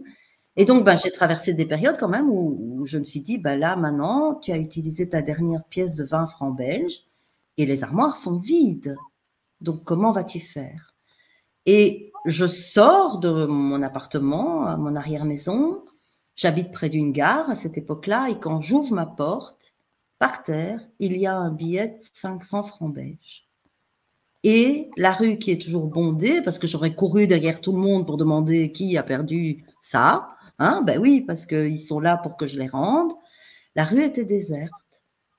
Alors, quand on vit avec une pièce de 20 francs belges et qu'on trouve 500 francs belges par terre, on a gagné au loto. Donc, j'étais sauvée. Une autre fois, j'ai de nouveau plus rien. Et mon petit épicier arabe où j'ai mes 4 olives et mon demi-pidé pour mes 20 francs belges, où mon œuf et mon demi-pidé est parti au Maroc pour 3 mois. Et je ne sais pas où je vais trouver quelqu'un qui va me vendre au détail, en fait, avec ma pièce de 20 francs belges. Et je croise une dame maghrébine qui marche vers moi et qui a plein de sacs. Et je me dis, elle sait où elle a été chercher ses pidés et tout ça. Et j'ai dit, bonjour, vous avez été acheter ça où? Et elle prend tout, mais elle était chargée pour une famille nombreuse. Et elle me regarde, elle me dit, prends. Et je fais, non, non, non, non. Elle a du mal à me comprendre, comme elle est étrangère, elle n'a pas dû peut-être tout comprendre. Non, non, je veux pas vos courses, je veux juste savoir où vous avez été acheté. Et là, on sent que la personne qui dit n'est pas la personne. C'est-à-dire que la femme qui me dit prends, c'est son je suis qui me dit prends. Bien sûr. Et là, elle me tend, je sais pas, à manger pour 10 personnes. Et elle marche, elle reprend sa route et elle part. Et moi, je ramasse tous les sacs et je rentre. Mais des choses comme ça, je n'ai jamais manqué. Est-ce qu'il y a des moments où tu as manqué de confiance, par contre? Dans le fait que je n'allais pas manquer? Surtout, en général, à part Non, ce moment après la mort de ta mère où non, tout à coup non, tu te je dis, n'ai si ça se trouve, il y a plus non, rien. je n'ai jamais eu peur de manquer. Je n'ai jamais eu pas confiance en eux, mais j'ai souvent eu pas confiance en moi. Oui, c'est ça. C'est plutôt à ce niveau-là que ça se situe. Et Mmh. d'ailleurs, s'ils n'avaient pas été là, je ne sais pas si je serais encore là. Mais justement, parlons, alors on a parlé de la mort des autres, mais tout à l'heure, juste avant l'émission, tu m'as dit, à un moment, j'ai été enceinte de la mort. Est-ce que, et Oui, toi-même, tu avais du mal à accepter l'incarnation. Tu peux oui. parler de ta vie sous cet angle-là? Bah, écoute, moi, je suis née chez des parents. Ma maman m'a eu à 44 ans, il y a 57 ans, donc c'est quand même, hein, c'était pas, ça faisait pas partie de la mode, hein. Oui. Je suis son premier enfant, je suis pas du tout prévue au programme. Elle fait toutes les méthodes possibles et imaginables pour ne pas avoir d'enfant. D'ailleurs, elle fait ce qu'il faut pour ne pas en avoir, mais il n'en parle même pas, tellement Mhm. ça fait pas partie de l'équation. Elle me dira bien, on a essayé des lits de camp avant de partir en vacances et tu es arrivé. Et puis, ben moi, mon parcours, il est compliqué dans le sens où quand je nais presque 3 semaines à l'avance et je veux pas me nourrir. Donc, je vais presque mourir parce que je veux pas me nourrir. Jusqu'au moment où, quand ma maman vient me voir, le médecin va lui dire, si elle ne se nourrit pas, vous ne la ramènerez pas et elle restera ici. Et là, ma mère apparemment fait quelque chose, c'est-à-dire qu'elle me prend dans ses bras et elle me dit, il faut que tu manges, et je mange dans l'instant où elle me le Mhm. dit. Mhm. Ensuite, j'ai d'abord été en couveuse, et quand j'étais en couveuse, mes parents m'ont raconté que les médecins n'avaient jamais vu ça parce que je grimpais sur la vitre de la couveuse. Les couveuses étaient encore des petites couveuses avec des petites vitres. Je Oui. grimpais qu'on ne peut pas, un nourrisson ne fait pas ça. J'arrivais à grimper pour essayer de passer dans la couveuse de l'autre, pour ne pas rester toute seule. Enfin, c'est dingue. C'est vraiment des anecdotes que mes parents m'ont racontées. Puis, vers 2 ans, la crèche a appelé mes parents en panique parce que j'allais mourir parce que mon cœur battait trop fort. Donc, le médecin de la crèche était présent. Il a prévenu mes parents. Il a dit, venez vite parce que son cœur, bah, je sais plus à combien, j'ai pas retenu, mais je ne savais même plus parler. Donc, tellement, voilà, et j'allais mourir, mais mes parents sont arrivés et c'est passé parce que ça passe toujours. Tout ce que j'ai vécu est toujours passé. Puis un peu plus tard, j'ai fait la polio, une polio fulgurante où il était très clair que quand j'ai le diagnostic, je vais plus jamais marcher. Mais 4 jours après, j'ai plus la polio. On ne sait pas comment ça se fait. Elle est partie. Puis j'ai fait un grave accident de vélo. J'ai pris mon pied dans la roue d'un vélo en étant sur le porte-bagages et ça a sectionné ma bottine en cuir, une partie de mes tendons. Et quand le médecin arrive, mes parents sont en larmes, je les vois encore. Et le médecin leur explique que je ne marcherai pas. Et 15 jours après, je marchais. J'étais de nouveau sur mes jambes. Et donc des tentatives suicidaires comme ça, j'en ai fait plein. J'en ai fait plein.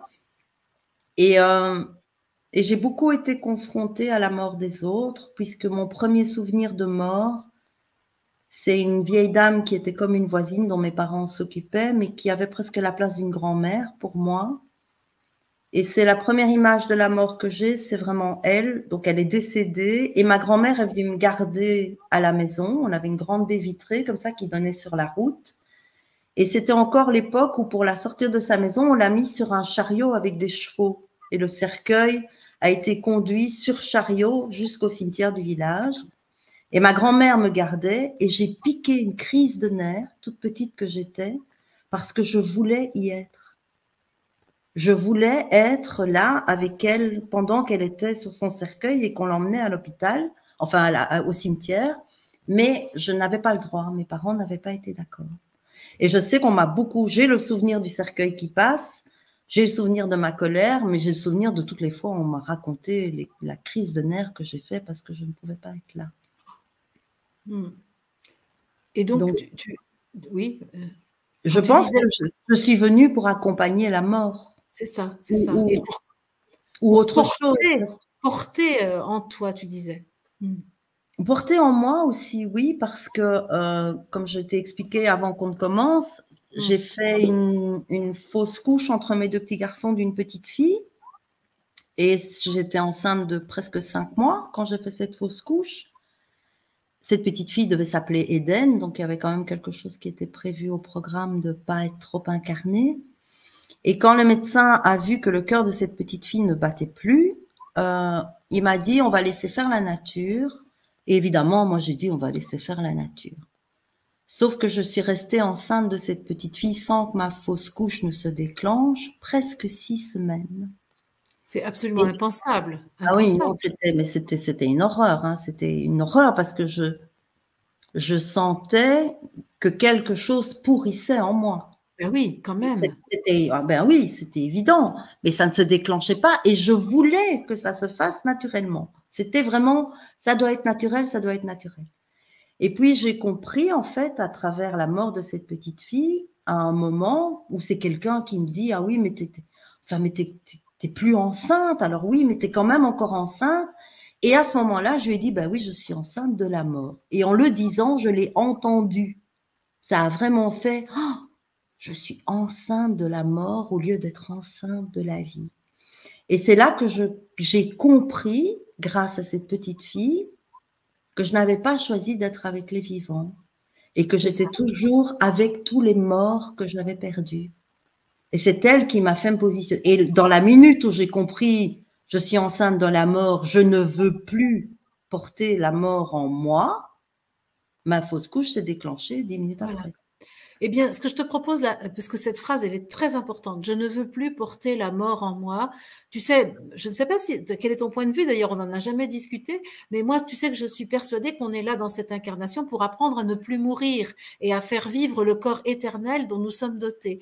Eh bien, là, avec la phrase que tu viens de dire, et comme on a invité toute l'humanité à être avec nous, moi, j'ai envie qu'on la fasse vibrer, cette phrase. C'est-à-dire, je ne veux plus porter la mort, je ne veux plus, et je veux maintenant porter la vie, faire vivre ce corps éternel dont je suis dotée. Je n'ai plus besoin de l'expérience de la mort, j'ai besoin de l'expérience de la vie et de la vie éternelle. Qu'est-ce que tu penses de ça, toi, Josie? Oui, moi je pense que, tu sais, parfois ça va même au-delà de ça. C'est un peu comme si la mort n'existe pas en fait. Bien sûr que la mort n'existe La pas. mort n'existe pas et c'est vraiment comment on peut intégrer dans notre humanité, parce que c'est ça qui est en train de se passer, on est tous en train de muter, on devient tous des mutants. Hein. Donc, comment est-ce comment si cette croyance de la mort s'effondre, à quoi est-ce qu'elle va faire place? À C'est ça. quoi va-t-elle faire place en fait? Moi, je dis qu'on a inventé la mort. On a inventé pour apprendre à l'effacer maintenant. Oui, et puis tu sais, il y a plein de témoignages de gens qui vivent dans je sais plus où, là, du côté du Japon, je sais pas où, il y a des gens, ils ont 300 ans, quoi. Ils sont à leur 3e cycle de dentition. Je veux dire, ces personnes-là, elles sont réelles, elles sont là, ils ont des arrière enfants qui savent qu'ils sont vivants, tu vois. Et donc, ils sont pas différents de nous, ces gens-là. Ils sont humains, comme nous. Ils ont Moi, juste je une dis représentation de la vie qui repousse la mort, qui exclut même éventuellement. oui, ou Mm. qui n'adhèrent pas, Mm. qui C'est ça. n'adhèrent pas. Et donc, est-ce que tu serais d'accord pour que justement on éradique cette croyance en la mort là, qui plombe l'humanité et qui fait que la peur est sans arrêt présente aussi, parce que c'est très lié, Mmh. bien sûr. Il y a pas que, pour moi, c'est pas forcément la mort qui fait le plus peur. Je crois que c'est la vie qui fait le plus peur. Mais ça fait rien. Mmh. La perspective de la mort crée quand même de la peur. Donc, Oui, tout à fait. et donc, ce que je te propose, c'est que là, vibratoirement, dans notre fréquence, on porte ça, cet effacement de la mort au profit de la vie éternelle, Oui, de la... ou 100 de la vie, Voilà.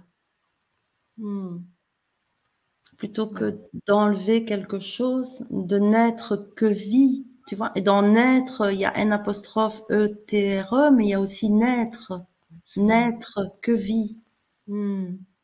N-A-I-T-R-E. Hmm. Super, super, vraiment.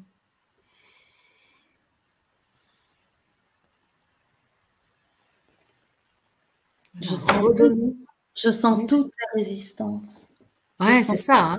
je sens toutes les résistances. En fait, je sens dans le groupe, je sens l'envie de n'être que vivant, et je sens toutes les fluctuations de tous les mentales qui arrivent et qui font comme C'est ça. ça, Tu vois, Canal Plus, quoi. Zzzz, c'est ça. ça parasite. Et Hmm. peut-être que moi, ce que je sens, c'est ne pas se poser la question, c'est-à-dire être dans une confiance telle que n'être que vie, point. Et ne Voilà, pas essayer d'envisager ce que ça signifie. exactement. Laisser la vibration imprégner les Agir, cellules, agir. c'est ça. Comme on fait pour des tas d'autres choses, il y a des tas d'autres choses où le je suis maintenant, c'est lui qui mène la barque. Et pourquoi pas aussi le laisser mener cette barque-là? Tout C'est à fait. intéressant parce que tout à l'heure, j'ai travaillé avec une dame avec Anubis, qui est la pesée de l'âme. La Chez les pesée, Égyptiens. tu vois, c'était déjà bien dans ma journée, hein, la pesée de la mort, la machin bazar. Et aussi la barque du passage, tu vois, la barque du passage vers l'autre monde. Et c'est comme si il y avait toute une préparation à vraiment l'idée de la mort, de quand, l'idée du temps lié à la mort. Mm. Parce que si la mort sort du temps, il n'y a plus mort. Ouais.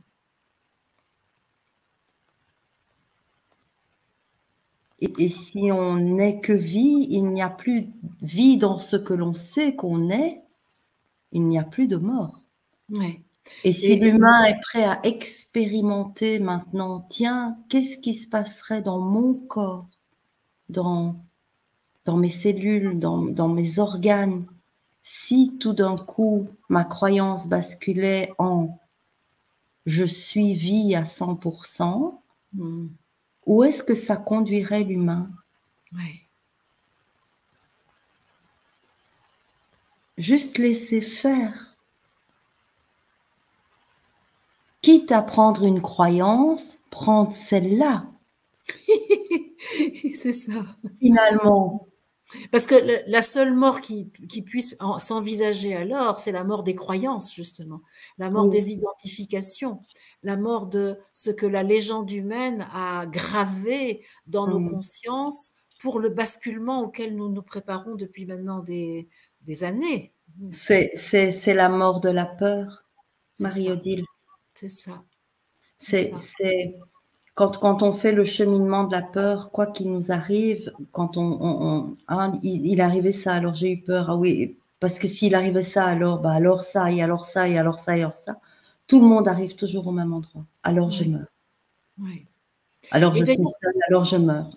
je vais partager une prise de conscience que j'ai eue aujourd'hui en écoutant Myriam Kaiser, que j'ai reçue sur cette antenne il y a quelques semaines.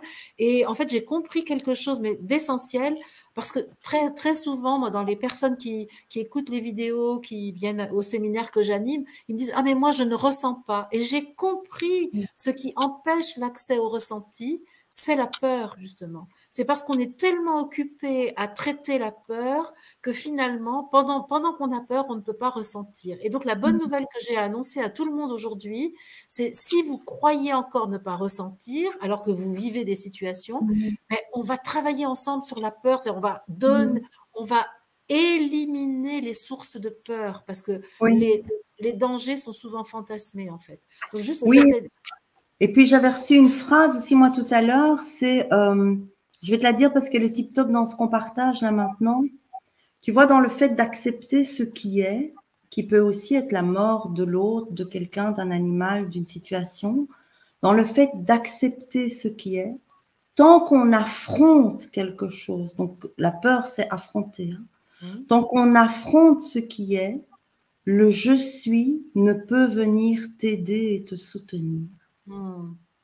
Hmm. Et si s'il n'y a plus affrontement par rapport à ce qui est, qui peut être une croyance aussi, si je n'affronte plus ma peur d'avoir peur, ma peur de la mort, ma peur de blabla, si je suis d'accord, je suis simplement d'accord de me faire aider par mon être qui sait, Mm. Je suis en vie, là. Tu es 100% en vie, je suis 100% en vie. Et tous ceux qui nous regardent sont 100% en vie, puisqu'aucun mort ici présent ne regarde cette vidéo. En tout cas, il ne chatte pas. Mm. On peut se dire que, ben voilà, on est 100% vivant, point. Ouais, c'est ça. Mm. Mm. Et si on arrive à faire avec l'autre, c'est tout ce qu'on voit dans l'effet miroir qui nous apprend des choses. Et que l'autre devient un miroir de je suis 100% vie, à un moment, il n'y aura plus que des miroirs 100% en vie. Absolument. Super. Merci Josine. Dis-moi, est-ce que tu peux nous dire un peu comment ça se passe avec ta famille? Tu as parlé de 2 garçons, tu as cité ton mari tout à l'heure. Comment, la Josine que nous voyons ce soir, entretient-elle des relations avec le monde, familial, social? Moi, j'ai un guerrier et 2 médiums à la maison. Mes enfants sont médiums tous les deux. Donc, je suis totalement qui je suis avec ma famille. C'est-à-dire qu'il n'y a pas du tout de voile, il n'y a pas de... Il y a rien de caché. Je veux dire, ils savent tous les trois qu'ils ont une sorcière à la maison et que ça ne changera pas. Et c'est très bien. C'est très bien.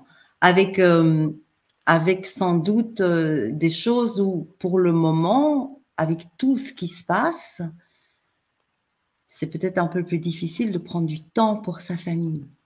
Ouais. Ce qui est très bien, puisque chacun doit se prendre en charge.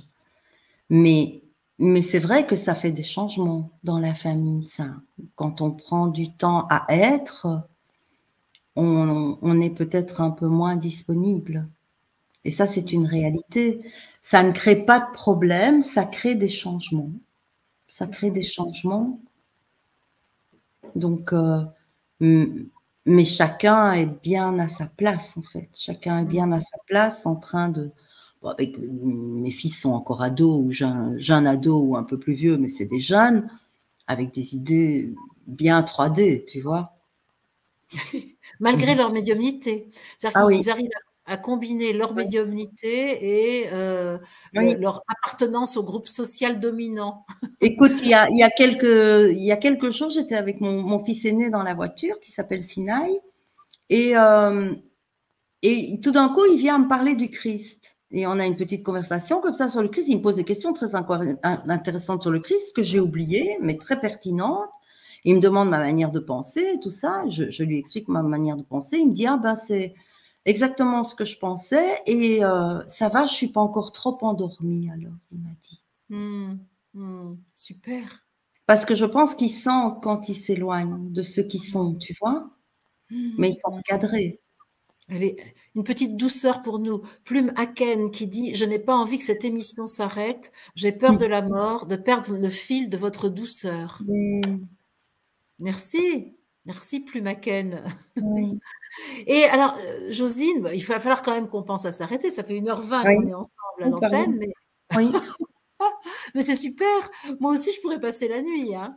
Et dis-moi, est-ce que tu peux nous dire quel est ton regard sur le monde d'aujourd'hui, sur la crise de conscience qui est de nature spirituelle, ça je pense que ça fait aucun doute, que nous vivons actuellement. C'est quoi ton regard et c'est quoi ce que bah, justement ta prémonition ou ta perception de ce qui est en train de se faire t'indique? Mais écoute, moi, ce que dans ma perception de ce qui se passe, c'est d'abord que ce qui se passe est merveilleux. Moi, je pense que j'attends ça depuis que je suis née, donc fatalement, j'ai l'impression de retrouver ma planète un petit peu quelque part, tu vois. Donc ça, c'est vraiment bien. Euh, je pense qu'on n'est pas encore assez nombreux, que beaucoup de choses sont en train de s'éveiller, que beaucoup de gens s'éveillent d'un coup, que c'est violent pour certaines personnes. Pour moi, l'ancien monde n'existe déjà plus, c'est-à-dire que je ne le vois pas, il ne fait plus du tout partie de ma vie. Moi, je suis hors de l'ancien monde, dans mon quotidien. Ça m'empêche pas d'avoir des factures, ça m'empêche pas d'avoir des trucs, mais je ne vais pas réagir à mes factures, je ne vais pas réagir Mm. à un PV, je ne vais pas réagir. Il y a plein de choses auxquelles je ne réagis plus parce qu'elles n'existe pas pour moi. Elle n'existe pas. Et donc, ma perspective de ce qui vient, c'est beaucoup, beaucoup d'éveil encore, beaucoup de partage, beaucoup de familles qui vont se regrouper parce que le partage de groupe est super important. Et encore quand même quelques années à venir où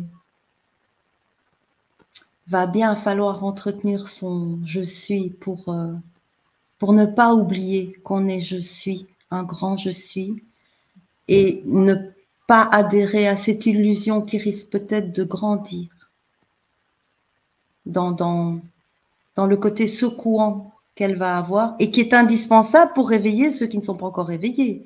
Oui. Donc Tu veux c'est dire nécessaire.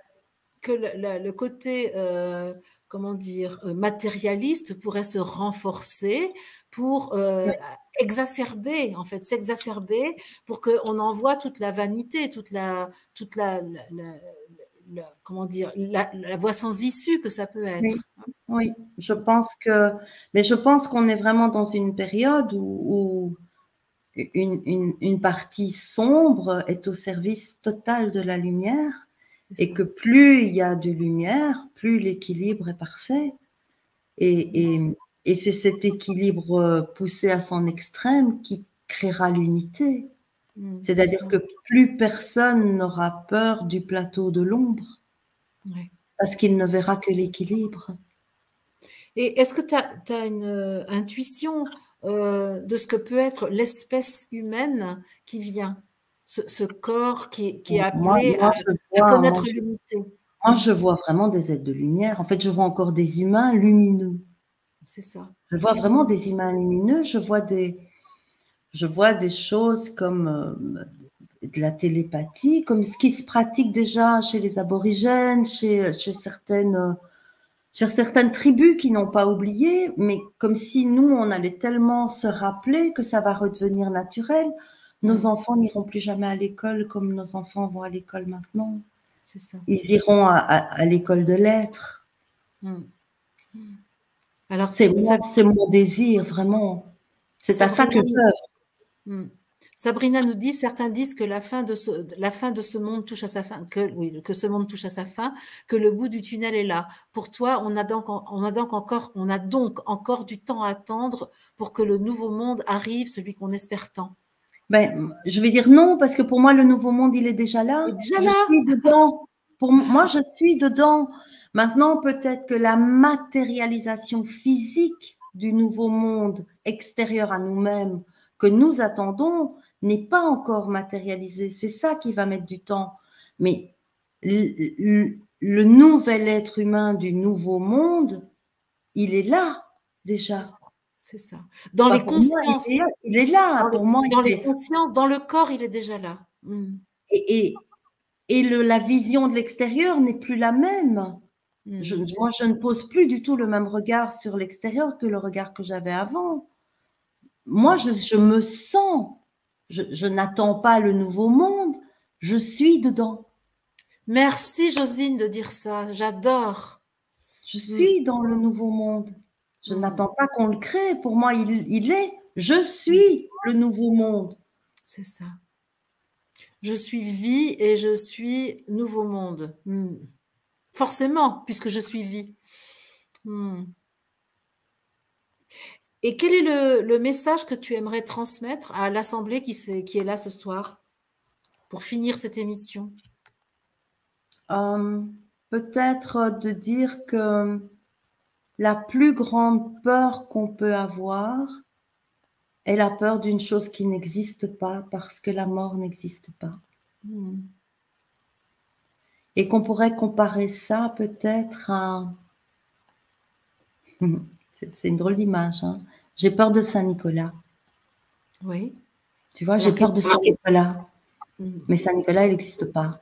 Oui, Saint-Nicolas, c'est l'amour des parents. Et peut-être que la mort, c'est l'amour de la source. Bon, c'est un peu mystérieux, mais on va le laisser cheminer dans... Qu'est-ce que ça veut dire?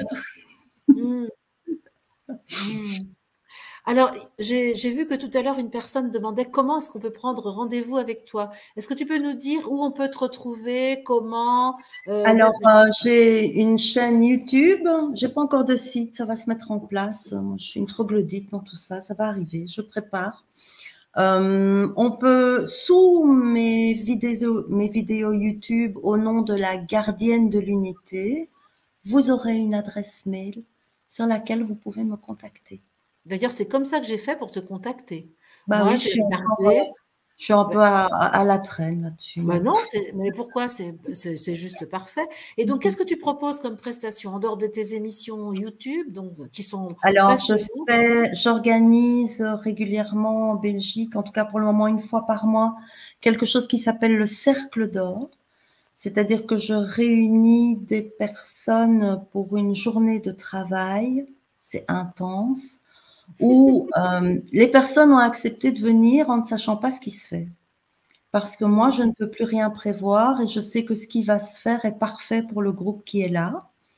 Et donc, on s'est réunis, on travaille à base de cartes, à base de canalisation, à base de ce qui vient là. Et chacun travaille un processus profond qui lui est personnel dans le groupe, plus le groupe. Et donc, ça fait des grandes, grandes, grandes renaissances en une journée. C'est intense. Sinon, ben, je propose mes consultations, évidemment, que je ne sais jamais non plus ce qui va se passer. C'est comme le reste, puisque je n'ai plus de mode d'emploi. Oui, Je c'est ne ça. suis aucune règle et ce n'est jamais pareil. Et c'est pour le moment les plus belles consultations que j'ai jamais pu vivre avec les personnes avec qui je partage une consultation. Mhm. C'est incréable par le mental et C'est la ça. connaissance. Mm. Voilà. Et donc, avec les personnes qui vivent en étranger, je travaille en visio et j'espère pouvoir vraiment mettre bientôt des formations, des retraites de plusieurs jours en place. J'ai des choses à mettre. Voilà, maintenant que j'ai vraiment mis le pied dehors, tu vois, maintenant j'ai le pied aux fesses. Donc, voilà, c'est en train de s'intégrer en moi, tout Oui, ça. parce que tu avais une petite inhibition avec tous les outils informatiques et J'ai internet. Mmh. j'ai encore une grosse, hein, mais tu l'as vu quand on s'est rejoint, hein, encore. C'est ça. Tu en tout cas et puis voilà, c'est ça. Et alors bon, je voulais te dire que, plusieurs personnes ont vu, ton aura absolument magnifique tout au long de la soirée, donc quelque Mmh. chose, bah, a été, donné, tu as fait preuve d'une très grande générosité, je Mmh. ressens ça dans cette émission ce soir et pour tout ça, je vais te remercier Josine, je suis vraiment, ravie, je suis, bah, comblée par la qualité de notre rencontre, par Moi la ton naturel, ta sincérité, le fait que tu sois aussi, beh, aussi toi-même, j'adore ça. mmh, oui, Et j'aime la rencontre, nos coïncidences, nos oui, et puis, connivences. tu vois, ta présence fait que ça se révèle aussi, Mmh. tu vois? Il paraît que c'est un peu une obligation avec moi, on est obligé de dire la vérité. Je suis un peu un sérum de vérité. Oui, moi, je dis toujours la vérité de toute façon, mais Voilà. il y a comme, tu vois, il y a un support. Ouais. Tu vois, comme si, bah, toi, il y a la coupe comme ça, et toi, tu dis, ah, tu veux bien venir nager dans ma coupe? Et puis, moi, je suis venue, j'ai plongé dans ta coupe, mais il y a la coupe, tu vois? Ouais. Et Mmh. donc, il y a quelque chose de très sécurisant. C'est mon premier direct, je n'en ai jamais fait. Mais ça, Je c'est me sens, magnifique, hein. je me sens à la maison, vraiment. Ouais. Et ça, c'est toi qui crée ça. Merci, Tu vois, merci de ce que tu me renvoies. de Ça me cette fait chaud au sécurité, cœur. vraiment. Mmh, mmh. On aurait pu parler aussi de la natation, parce que tu nages bien, tu connais la nage avec les dauphins, mais ça, on fera ça un jour Oui, oui. avec Élodie, vous parlerez Avec toutes les 2. Élodie, bien Voilà. sûr. Magnifique. OK, bah, c'est génial. Je suis aussi très nourrie de la satisfaction des personnes qui ont été là tout au long de la soirée. Bon, 1 300 personnes à peu près, hein, Josine, en direct avec Waouh, nous. Donc super, oui, c'est super, magnifique. merci. Merci à Merci. vous tous. Merci, Ouais. merci. Ben, je vais mettre Élodie à l'antenne parce qu'elle nous a vraiment aidés toute la soirée. Tu étais en train de dormir, Élodie? Non, pas du tout. Oh, Non, non. J'avais coupé le micro. Bonsoir à tous. Merci pour ton travail, Élodie. C'était oui, super. merci, merci. Avec joie. J'avais du mal à suivre là, tellement ça défilait vite. Super. Ben, merci à toutes les personnes qui se sont manifestées dans le chat. Merci à toutes les personnes qui vont mettre des commentaires sous l'émission ce soir, que tu pourras diffuser sur ta propre antenne, Josine. Je t'expliquerai Oui, comment merci. on fait. Oui, longtemps. C'est simple. Pour que j'y arrive. Merci, Super. merci Josine. Je pense qu'on Merci. aura l'occasion de refaire d'autres émissions, je crois. On va voir comment on peut faire. Mais moi, J'espère j'ai envie de de faire tout des émissions cœur. avec tout le monde. Oui, c'est bien. Oh. Merci, tu m'as lancé à faire des directs. J'en ferai, je pense, maintenant que voilà, le cap est passé. Merci pour tout Voilà, ça. parce que tu Merci vois, à vous. c'est comme le différé, en fait, sauf que c'est en direct. Oui, mais ça ne change rien. Ça ne change rien. Non, parce que Je la vous posture est la embrasse même. toutes les deux. Merci, bonsoir Et, à tous. Et puis moi, je vous retrouve, quel jour sommes-nous? Samedi, donc je vous retrouve lundi. Je crois que demain, je crois que j'ai pas mis d'émission en ligne demain, donc si, j'ai mis quelque chose pour demain, je crois. Je sais plus. Enfin, peu importe. De toute façon, je vous retrouve en direct lundi et je vous souhaite un excellent week-end. Merci encore, Josine. C'était merveilleux. Merci, Élodie. au revoir Bye à bye, tous. les amis. Bonne soirée. Au revoir.